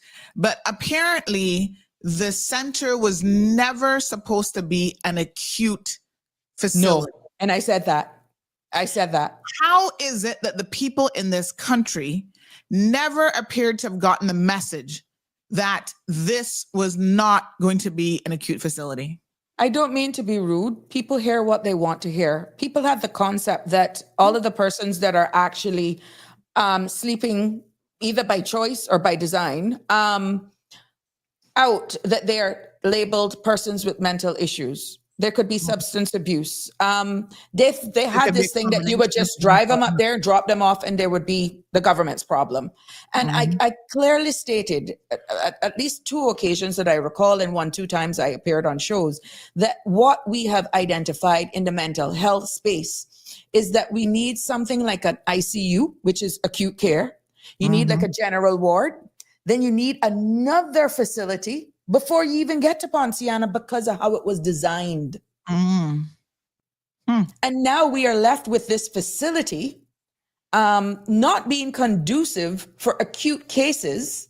We have structural issues. We have overall operational issues because of the rush and not being properly educating our country of exactly how this facility was supposed to operate in the first place. Now, mind you, maybe when this whole idea came to pass, mental health still being a taboo, people wouldn't talk about it, was not as vocal, right?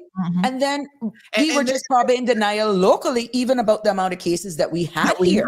Absolutely. Exactly. And let me say this, right? Is having spoken this week to some mental health professionals, I mean, they have said, listen, we've been calling for reform and something for the longest time. There was a time not that long ago that we had no bed space, even at the HSA. Correct. There was nothing for people suffering from mental health, right?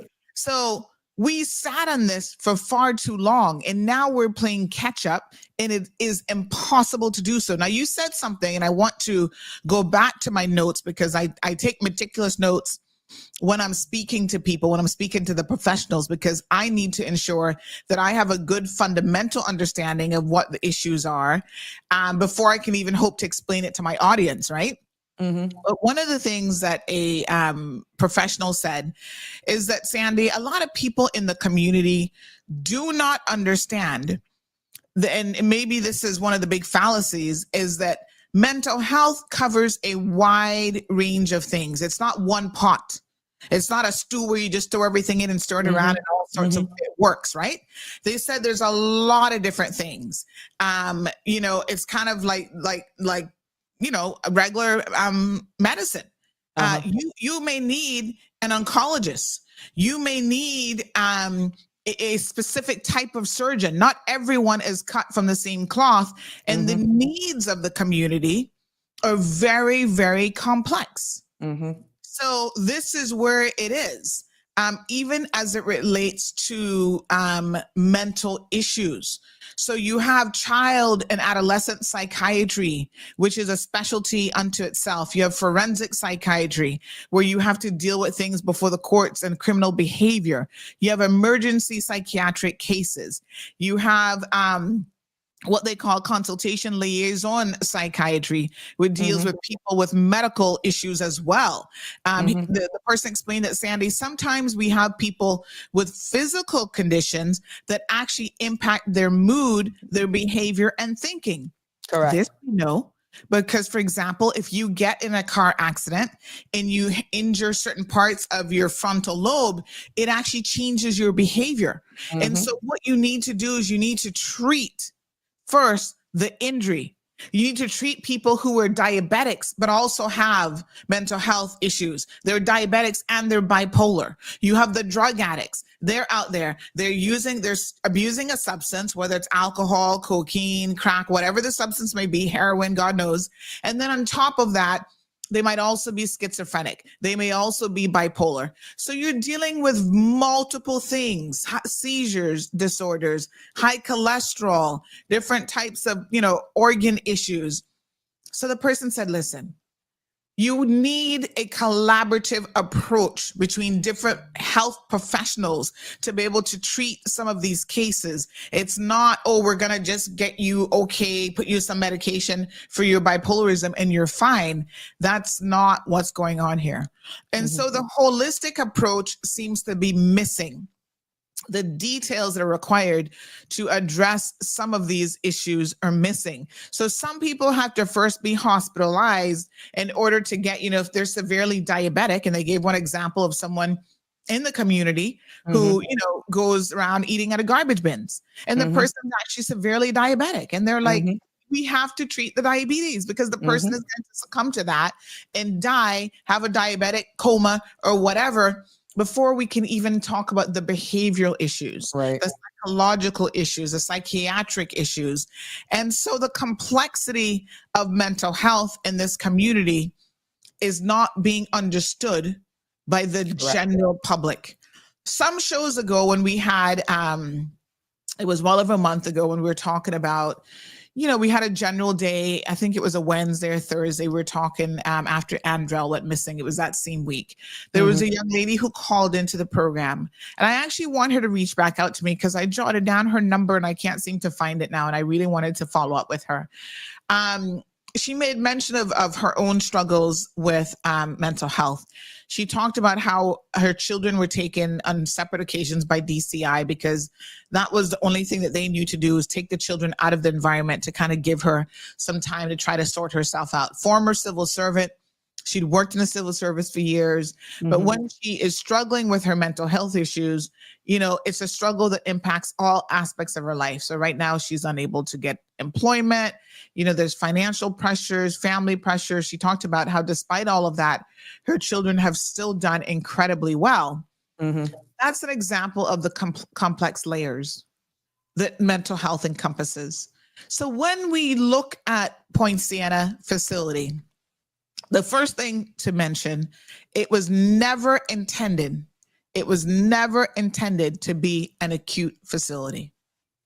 Having said that, what acute facilities do we have here? Just the mental health ward at HSA? That's correct.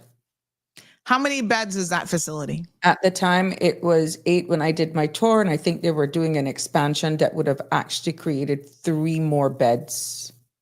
11. I think it's about 12. Yeah. So we only have space for 12, and that included children and adults, as we now know, for 12 acute cases in a community that is growing leaps and bounds every single day. That's not enough. And let's not get into the issues at HSA yet. Like I said, I think we have to do another part of this show tomorrow. But why was there, and I know you probably can't even answer this, but why was there never any consideration for a proper acute facility? Well, like I said, my primary focus at that time was actually just trying to complete Poinciana as we know it, and dealing with all of the other mental health issues that were actually presenting themselves. Understanding that we saw an uptick in suicide from our teens and adolescents. Then we had the opening of Alex Place that was privately funded by an NGO. We thought that would have then eased ease of the actual acute case, and what was envisaged for that place, that they had accommodations once they were fully staffed, and operationally that would have been run by the HSA, that there would have been facilities there to accommodate persons should they have to own overnight. Up until I no longer was the Minister of Health, that was not up to proper functioning for what it was envisaged to provide the services for our young people. And in regards to the expanding of the mental health acute wing, that would have been based on funding, and because it's a statutory authority based on the board, I guess they were navigating a lot of other issues that we were doing. They went through a rebranding. We were going to get additional, I think, 12 beds over the atrium, which is why the administrative arm moved out. To my best of my understanding, the bed space is there, but there's no planning permission for that. So there are additional space right now at HSA. Again, I stand to be corrected. This is based on memory. But those additional spaces are not being used because of how that place is being run right now. So like how this other area to deal with separation of children, which was highlighted by the chief medical officer, even how children, minors are taken care of in even accident and emergency. This was highlighted during my time.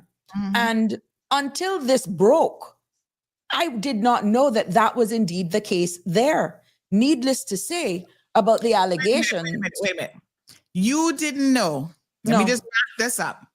When you say broke, you mean when CMR broke it last week or week before? With the allegations of whatever that happened, sexual, yeah. So you were minister for 3 years and didn't know that adults and children are being mixed at HSA mental ward? I was under the belief that they were actually placed, one space was available in the pediatrics, because I know it was something, again, that was pointed out by the chief medical officer. That stands out to me, big. And like people are saying, the ministers have a lot more power than they're saying, or they don't know. If you're one who honestly just abide by the rules, which obviously is to my demise, I trusted that the operational arm would have gotten things done and report to me. For example, let me digress one little bit. When the meetings, for example, happens at the Mental Health Council, there is ex officios, representatives from your ministry that sits in on these meetings. If there are any action items that should be highlighted to me, the minister, many times I would know months afterwards, because you sit in these policy update meetings and you got to hope then that your policy advisor is there to give the updates. And save by you actually asking for minutes of every meeting for you to read through. Many a times the ministers are unaware of what's happening and the action items, because the chain of communication is broken between that representative from the ministry not communicating to the minister. It's no different even with the HSA board. Wow. It got to a point that I had to ask, I need to have copies of every one of those minutes. Because of chain of communication, they were not sent directly to me. They were sent to the chief officer. And then the chief officer not telling you what's going on. Because sometimes the chief officer is inundated or on vacation, or it's an oversight. Or whatever, but you're not getting the notes. Oh my God. What a mess this country's in. It got to the point that I kept screaming, literally. I was crying out.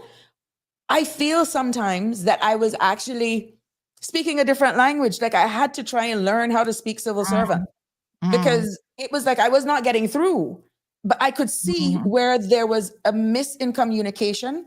I could see where there was very little ability for me to make a positive impact, to change a culture and a behavior, for not being misunderstood that I was trying to be the boss of them. I was just asking them for information and holding them, yes, accountable, but it wasn't anything that I was politically interfering. I was not. Lord. But many a times many times, a lot of the information that was supposed to My be fed God. up was supposed to be fed up to me as the minister. There were sometimes very delayed, and sometimes I never received it. So Humanians, I need y'all to hear what the former minister just said. Until this story broke recently about the young lady being assaulted, she had no idea that children and adults were being held in the same mental health ward. So for those of you who say, well, she was the minister, she should have known this, she should have known that. What on earth? Here's this person. Sandy, we only have 16 to 17 beds in the ER. We have people in the hallways almost every single day. Imagine only 11 beds for mental health. Sickening. Sabrina, I can't go into overtime today because I do have an appointment this morning that I must keep. Let me up early again tomorrow. Yes, ma'am. Let me beg you to come back tomorrow so that we can continue this conversation, because we need to go through and understand what happened. So you didn't know that. We have a few more minutes left. Let me try to see what else we can pull in here, right? You did understand that it was supposed to be an acute. And someone said to me, Auntie, please explain to the public what acute actually means. So acute mental health refers to a severe and sudden episode of mental health or distress, often requiring immediate professional intervention. It's characterized by a rapid onset and intensity of symptoms, potentially posing a risk to the individual or others. And this contrasts with a chronic mental health condition, which develops slowly and persists over a longer period of time. Wow. So there's the classic definition of what acute mental health is actually referring to. Sandra is asking, so show how many times you asked for the information. She's saying that that's a lie. Well, obviously that person worked in Ministry of Health and Wellness, and they're actually part of the senior policy advisor team. Okay. And I'm not one to take government property here. I don't have minutes. They can come and they can search this house. There would be nothing here. But those persons who are listening know that I'm not telling any truth. She's entitled to her own opinion. You're not telling any lies. Why would I? Lots of comments here. This person who has experience on the ward says, good morning, Aunty Sandy. Please keep my name private. This is my experience at the HSA mental ward. I apologize if my grammar isn't correct, as I'm upset about the ongoing situation with the HSA. At the time I was admitted, I was 17 years old, and I was put into the high security ward downstairs. I was told I'm the youngest at the time, and in fact, upon entering, I saw the schizophrenic guy that had the incident with the child. I'm not entirely familiar with the case. As you know, it is mixed gender and age in this one facility of about 10 rooms. The rooms are practically empty for obvious reasons, just a bed, and anyone can come into the room, including patients. The staff of the ward tried to reassure my mother that I would be safe and that no one would come into my room. But hold on a second. I forgot to click the read more. Oh, Lord Jesus, this is a long one. My apologies. I screen grabbed it and still didn't screen grab the most important part. So let me just pull this back in. 1 second here. And I also want to talk about a staff member who is working at Poinciana, who is sexually harassing staff there as a fellow staff member. And I'm asking the powers that be this morning to kindly remove him from his job today. How can you have someone working in a mental facility who apparently might have mental issues himself, and he's sexually harassing staff? So that's coming next. Radio listeners, I think your show's about to cut off. And like I said, I can't go very much into overtime with anybody else this morning, but you can feel free to jump onto social media, cmrtv.com, Facebook, Instagram, or YouTube.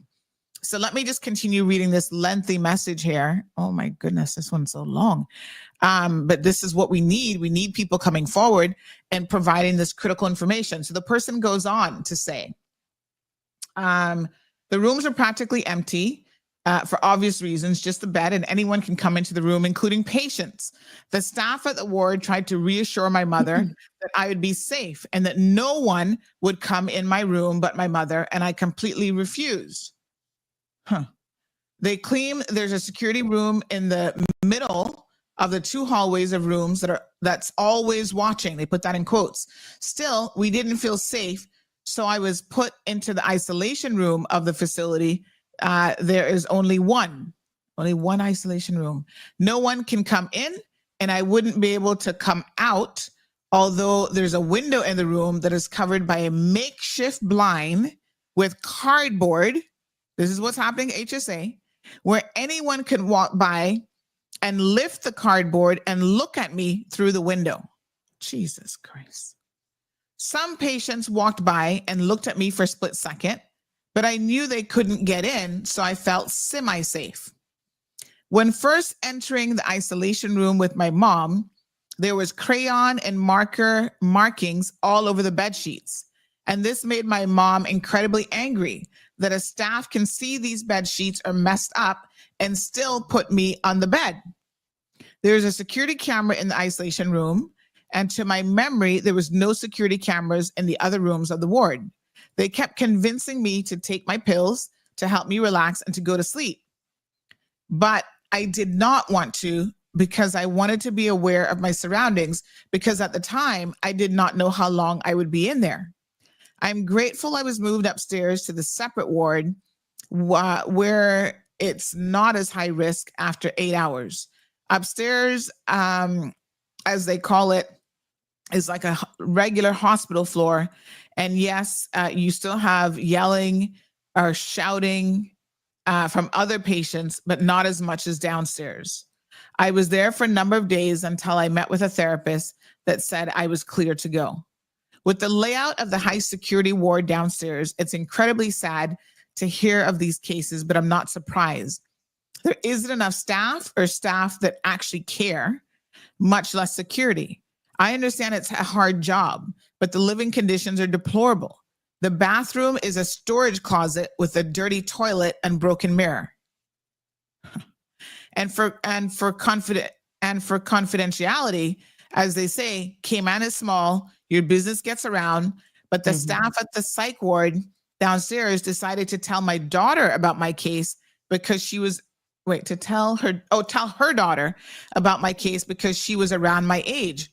Her daughter then decided to badger my friends, asking if they are safe because they are friends with me after I got out of the psych ward. It was hurtful to hear this, but again, I'm not surprised. And yes, 98% of staff are Jamaicans. HSA psych ward just throws patients in there and gives them pills to keep them from causing problems. They are ridiculous. Oh my God. Wow. Wow. All that you're referring there right now is the operational arm. And if people understand the operational arm when it comes to the HSA, the board of directors are not allowed to interfere with exactly what is being articulated there. And if the senior management team of the HSA do not highlight some of these ills, or if this individual do not go to a director of the HSA, the board themselves are not aware. I depend on the board to actually report things to me through proper channels, of course, the chief officer. But then you build those relationships with your chairman and your directors, not interfering with any of the boards or councils, because that is one thing no department that fell under my responsibility can say Sabrina's ever done. I've never interfered with any operations. I've never interfered with any of the boards. I just wanted to remain in the know. And that is something you have to trust. But when your board, in this particular case, HSA, is not even aware, and the staff have to hide to even try to talk to them, they are placed, they did a town hall meeting, and the staff were actually threatened about vocalizing to the board of directors. It's not like they are saying, oh, this one needs to go, that one needs to go, but just explaining, airing what they're experiencing so that the board can make the necessary changes and better to boost morale and so forth and address the concerns. But when you have staff that are even scared to talk to board of directors, what do you think about me as minister? I have had staff that wanting to have an audience with me as constituents of Prospect and all over the Cayman Islands, that they parked at Hurley's, got a ride to come to my constituency office for fear of being seen. Someone says we don't have 16 or 17 bed in the ER. We only have about 9 or 10 beds with the curtains and 2 beds. If someone comes in and is critical or deceased, go into those rooms. But at the most, it's actually 10 to 12 beds. So this person says, well, that's a lie. The first lie I have heard, the board do know and interfere. Well, the board don't know everything. I can tell you that because I know for a fact that there have been other sexual assaults at this facility and the board was not aware of that. And that was involving an adult. So the board had no knowledge of that. But yet the board, the former board chair, was very, very supportive of the management. Correct. That I can also tell you for a fact. But even the ministry was very supportive. Yeah, the current CEO has been written up by the board. And these are things that you guys, the general public, know nothing about. And it wasn't for any one singular thing. It was numerous things why she was written up. Honestly, they cannot, if people are really true with all their heart of hearts, they cannot say that during my tenure that I was not supportive, that I didn't fight for funding, that they didn't get funding, and that the board of directors was not supportive. What they didn't like is when you were holding them accountable. Right. Because you're just doling out money and things still not getting done. They're Correct. still arrears. They're demanding more money. And then the management has the audacity to tell you they need things like a cath lab to try to compete with HCCI, with Health City, when they're not even getting the basics right. I mean, to me, we're off air now, but to me, that's straight up bullshit. Let's call it what it is. Listen. We're going to have to continue this conversation tomorrow because I have a meeting and I have to be professional and show up to my meetings and stuff like that on time. So make sure it's the needs of the people that I'm needed back here, because there's one thing of just speaking the truth. Yeah. And but I'm hoping that context was provided today, but people will believe what they want at the end of the day. And my conscience sets me true. Yeah. Yeah. We just bring in straight facts. Yes. Let me quickly read these, and there are other messages that have come in that we definitely need to digest here. This person says, when I was working for government and you chat and taught people business and you're an ass kisser, you keep your job. Hardworking, honest, and can speak up for yourself didn't seem to be a good thing. They nose turn up too high with their pride and ego at the little man. Yes. Thank you, Jesus, for Sandy, because about these kids and them that can't, because it's about these kids and them that can't help themselves. That's why when you see something wrong, say something. Don't be afraid of these people. Thank God now, Sabrina, darling, you're free. And I think you're in a much better place. Tell them to take that because you can't keep a good woman down. Another person said, Sandy, there's currently an overflow ward that has been built in the main hospital where admin and HR used to be for years. It's been sitting empty because no staff and no proper plan in place and how it will run, etc. I'd love to know where they have those 3 beds with all this fancy stuff. Did they set it up in a conference room? Laughing out loud, who knows? But awfully crazy to be done that quickly.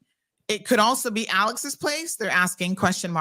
Apparently a few good spaces were supposed to be there.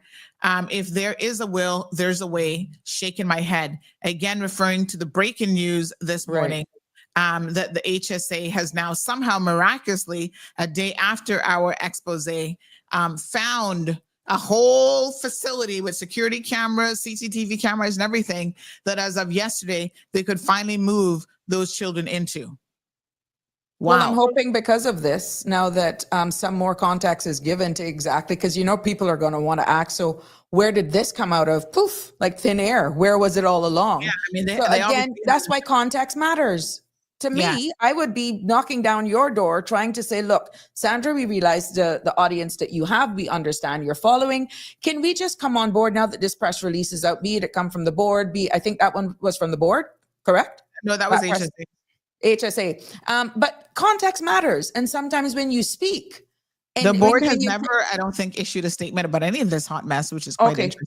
Well, what I'm saying is, to me, they should have been on here explaining that. Mm-hmm. All right, let me say this. Apparently there's a guy, someone made the comment earlier. I thought I pinned it, but maybe I didn't, about some guy that is actually working at Poinciana who is sexually harassing staff members and not knowing all the facts.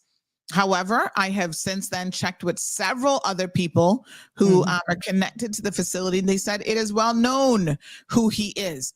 The director, Madam Director, we need to talk about her and her whole recruitment tomorrow. Sabrina, would you be surprised? Not gonna save that nugget till tomorrow. I'm not even telling you that part yet because I know you're gonna be shocked. But we're going to be talking about that. But in the meantime, Phil Bent, it was Real Towner who made this comment. Phil Bent, apparently, according to Real Towner, is there sexually harassing staff.